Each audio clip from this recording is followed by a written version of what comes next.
100 days in office. This is Enrico Wolford. October 5th, 1992. A historic day. Guyanese go to the polls in what is, indisputably, the first free and fair elections in 28 years. Voting was peaceful and calm for the most part in most areas of the country. However, in Georgetown, an unruly mob descended upon the Elections Commission, saying they were not allowed to vote. Looting ensued, but was quickly put down by the police and the army. Through it all, the elections continued, and not unexpectedly, the PPP Civic emerges victorious. The incumbent president of the defeated PNC, Desmond Hoyte, concedes. The victor, Dr. Cheddi Jagan, is returned to office after 28 years in the political opposition. We consider this to be a victory not only for our slate, our party, but a victory for the whole people of Guyana and for our country, in that we are now going to traverse a path of reconstructing this country together. We have a great task ahead of us, and I am glad that President Hoyte came out this evening and said that he has conceded that we have won. But I want to say that not only we have won, all of us have won. And we have a big responsibility. And I look forward to your full cooperation in the same way you helped us to win this victory, your cooperation to help us to build Guyana, a land we all love. The date for the new inauguration is set. The place is State House. 39 years to the day after the British had suspended the Constitution, removing Dr. Jagan and the PPP from office for the first time, Dr. Jagan was back, this time as president. The chairman of the Elections Commission, Rudy Collins, announces the election's results. And whereas more votes were cast in favor of the said list of the People's Progressive Party Civic than in favor of the list of any other party contesting the aforesaid election of members of the National Assembly held pursuant to Article 62 of the Constitution. Now, therefore, in accordance with the provisions of Article 177(2) of the Constitution, I do hereby declare that Cheddi B. Jagan, the presidential candidate designated in the aforesaid list of the People's Progressive Party Civic, has been elected President of the Cooperative Republic of Guyana.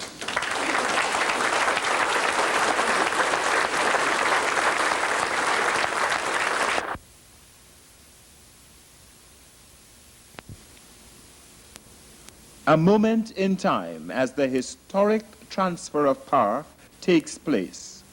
Dr. Cheddi Jagan takes the oath of office at State House. I, Cheddi Jagan, do hereby solemnly swear that I will bear true faith and allegiance to the people of Guyana, that I will faithfully execute the office of President of the Cooperative Republic of Guyana without fear or favor, affection or ill will, and that in the execution of the functions of that office, I will honor, uphold, and preserve the Constitution of the Cooperative Republic of Guyana, taken and subscribed by me this 19th day of October, 1992. The new president embraces the former president and well-wishers, including the Prime Minister of Trinidad and Tobago, Patrick Manning, the current chairman of CARICOM, and an emissary of the Prime Minister of St. Vincent. Among several other well-wishers, including former Prime Minister of Guyana, Dr. Ptolemy Reed. President Jagan defines the priorities of his new administration in a speech at the swearing-in ceremony. After I had been declared the winner of the Central Demerara constituency at the 1947 general election, I said, We, the people, have won. 45 years later, I can now say once again, the people have won. In 1948, after the shooting of the Emor martyrs, I pledged to dedicate my life to fighting against exploitation and bondage. In 1953, after struggling for and attaining universal adult suffrage, we won an overwhelming victory of 18 out of 24 seats. This was an expression of national, racial, ethnic, and working people's unity. After Guyana gained independence, I wrote in my book, in 1966, my book, The Western Trial, the following: "The struggle will be long and hard. Sacrifices, there will be many. But time and history are on our side, and win we shall. We have been vindicated, and the results of the October 5th elections prove that victory was inevitable. Your Excellencies, ladies and gentlemen, we will once again build national, racial, ethnic, and working people's unity. The unity of our entire nation is our goal. We went to the elections with the slogan, time for change, time to rebuild. We have attained the first objective of a change of government. Now, all of us together, whatever our party political affiliation, whatever our race or ethnicity, whatever our creed, must put our shoulders to the wheel. It is time to embrace each other and work arm in arm to rebuild our beloved Guyana.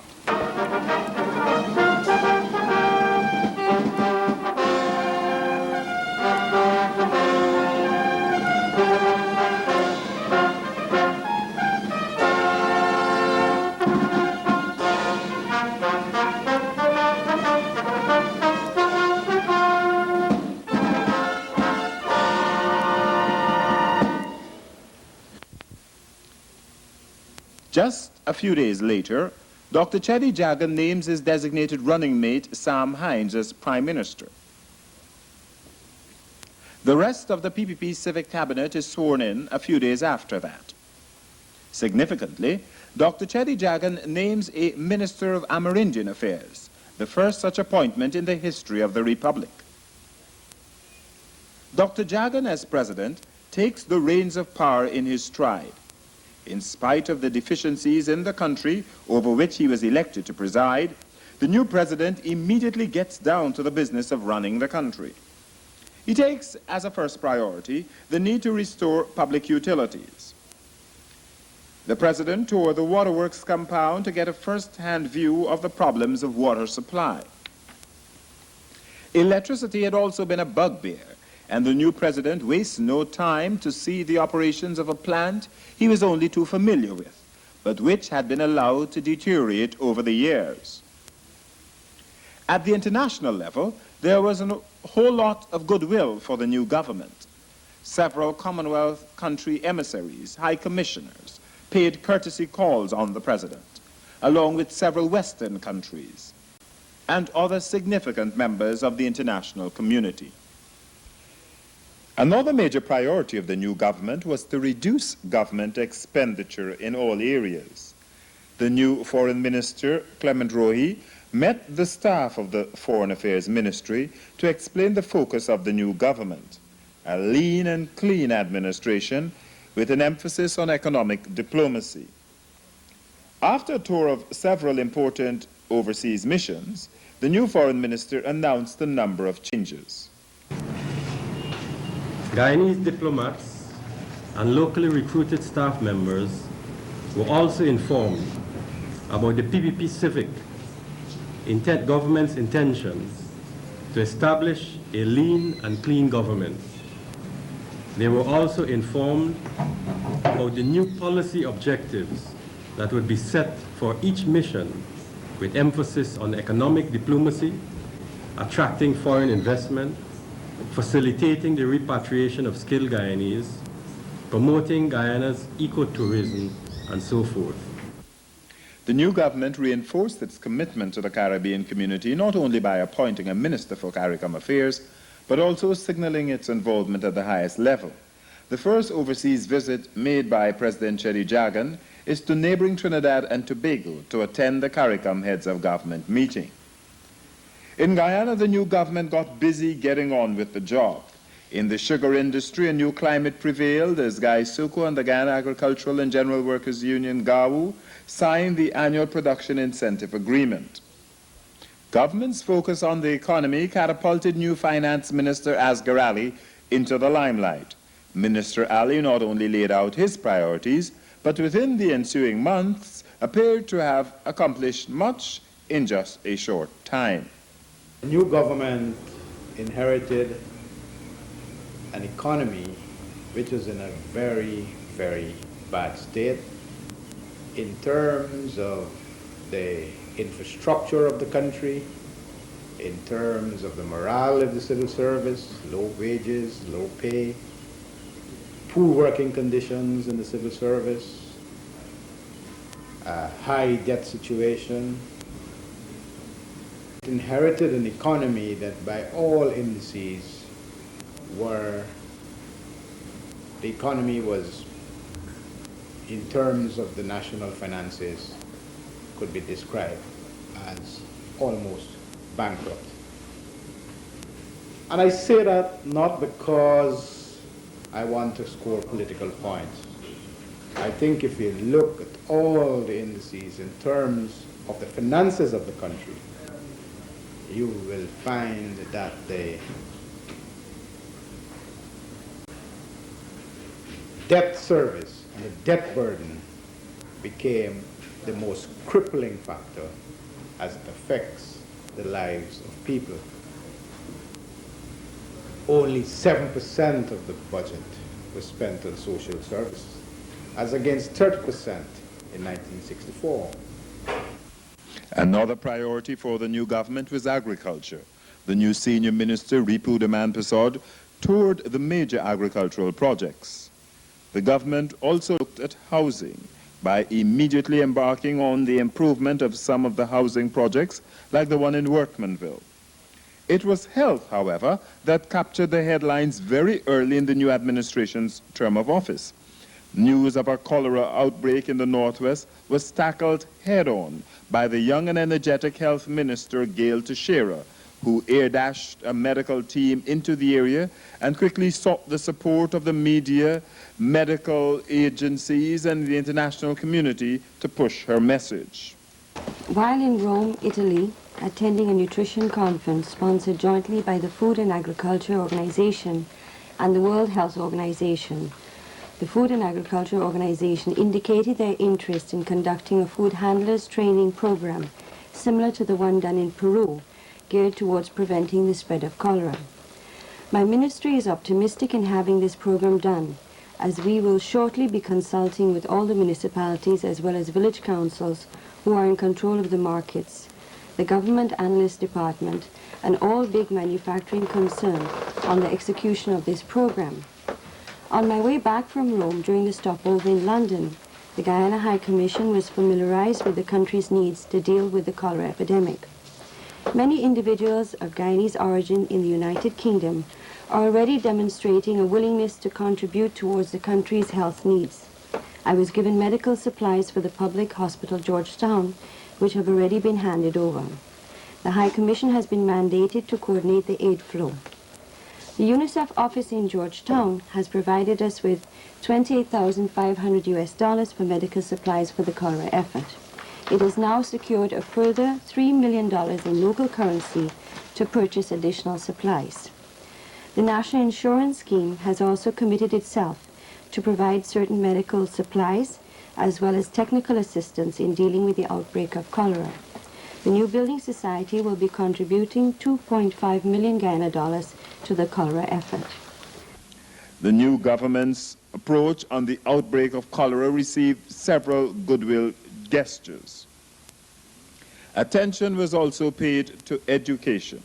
One of the first tasks of the new president was to lay the cornerstone of a new dormitory for the University of Guyana, a university that was initiated by the PPP back in the 60s.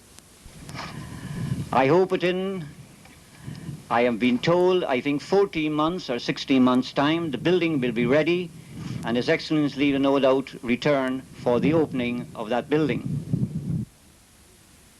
Taking some positive trends of the past, the new government endorsed the Guyana Prize for Literature.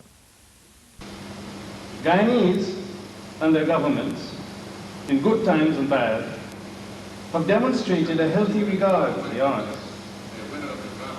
The works of our established writers and artists, Martin Carter, Wilson Harris, Jan Carew, Roy Keith, Aubrey Williams, Dennis Williams, Ian MacDonald, Stanley Reeves, Philip Moore, Ken Corsby, Henry Mutu, to name only some of the best known, are highly respected and appreciated wherever in the world they are read, seen, or performed.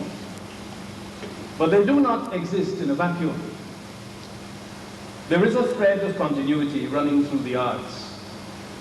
Today's younger Guyanese writers and artists, whether they know it or not, owe something to the work done by older established figures.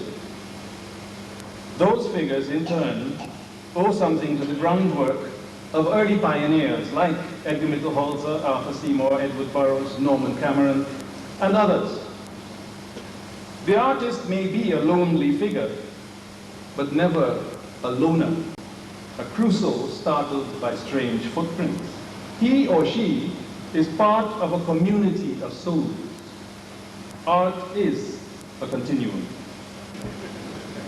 Guyana has remained a country where the arts have always been respected, encouraged, and enjoyed.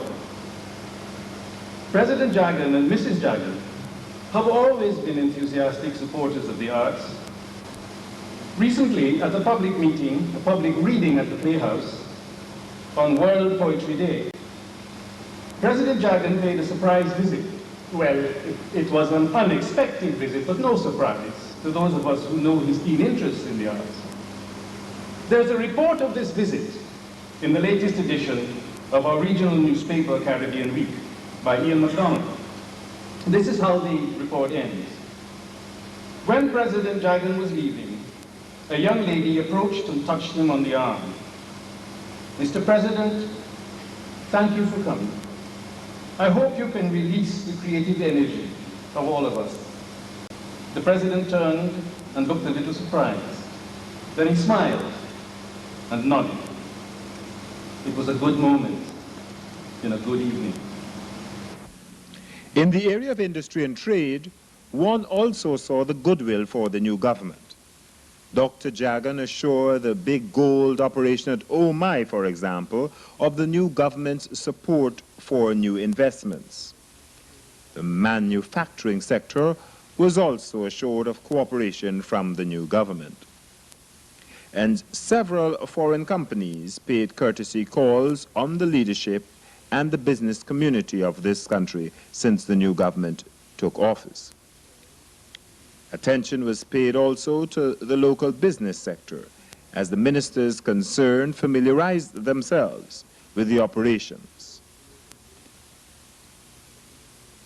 In terms of monetary and fiscal administration, the new government moved swiftly to strengthen the collection of revenue, while at the same time reducing prices for several commodities.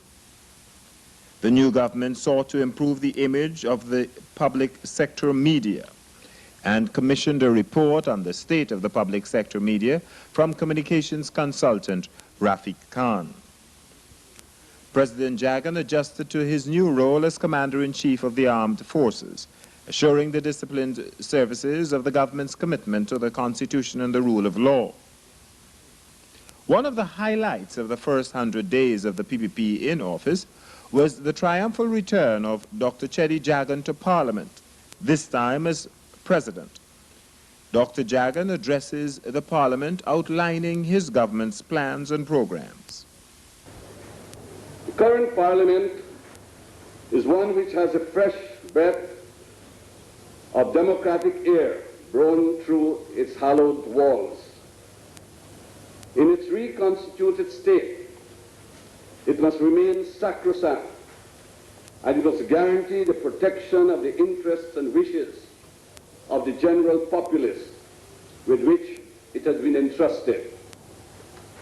The public gallery of this Parliament chamber must be utilized to its capacity, and the deliberations of Parliament must be fully ventilated. Its current configuration allows for the full and frank exchange of views on matters on the order paper.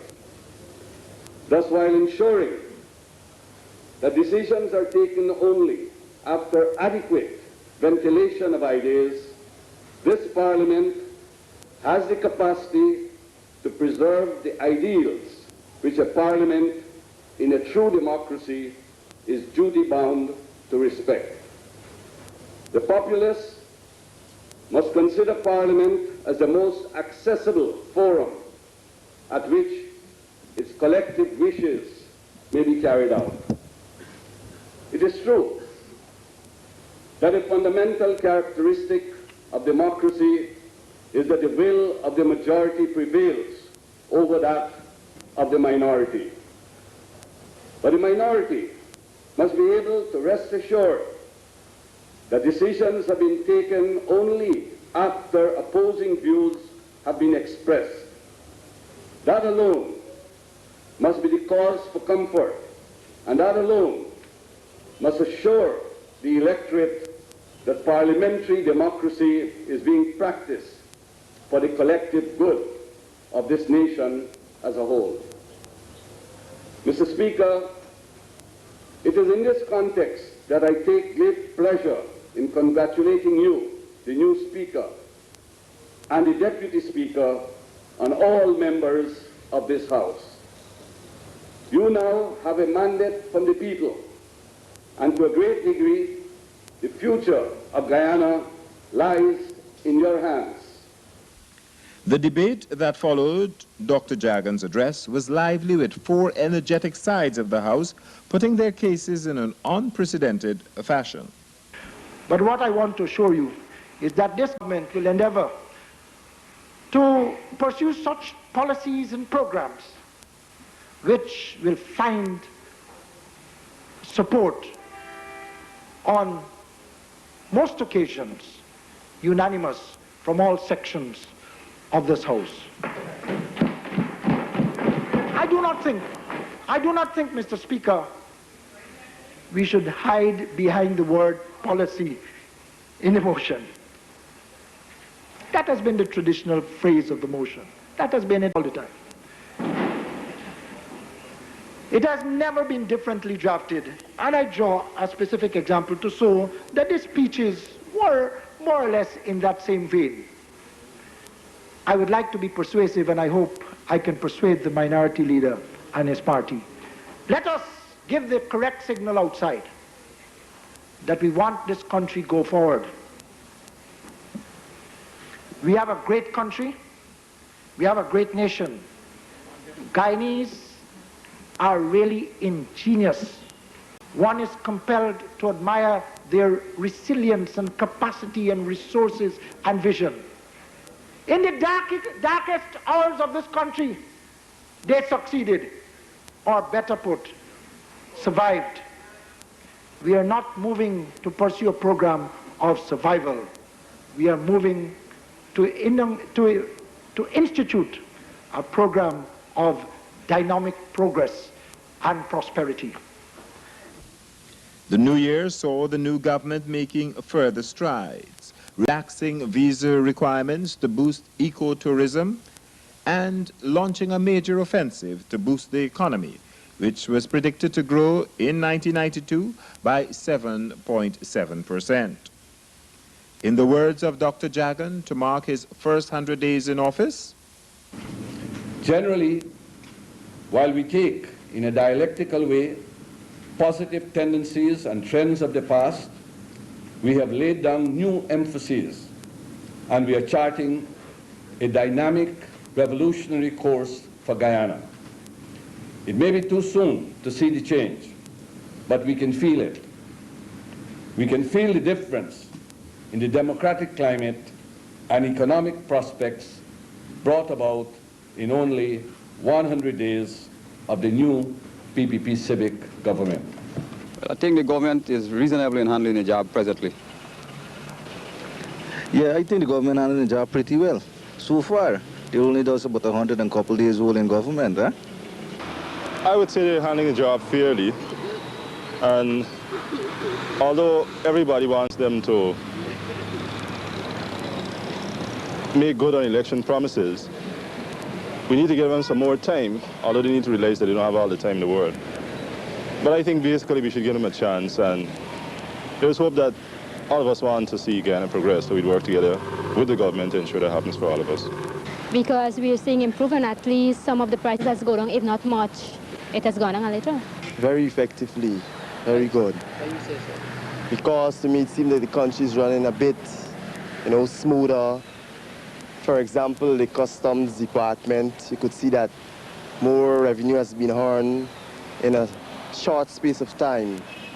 So the government is surely doing something good. Well, I think the government has done the job fairly well because the idea was a public hospital. And I tell you this, the improvement I've seen in the public hospital in 2 months, you haven't seen it over 10 years ago. All right? Yes. And with the other few things, that you're seeing and these sort of things, I want the main thing the present government got to do is move some of the old people and yet young people get an opportunity to show what they can do, right? So that there will be some sort of elevation, upliftment for the youth in Guyana. This has been 100 Days in Office. This program was produced and narrated by Enrico Wolford, edited by Dennis Bernard from footage compiled by Fredel Clark. This has been a presentation of the Visual Production Center of the Guyana Public Communication Agency.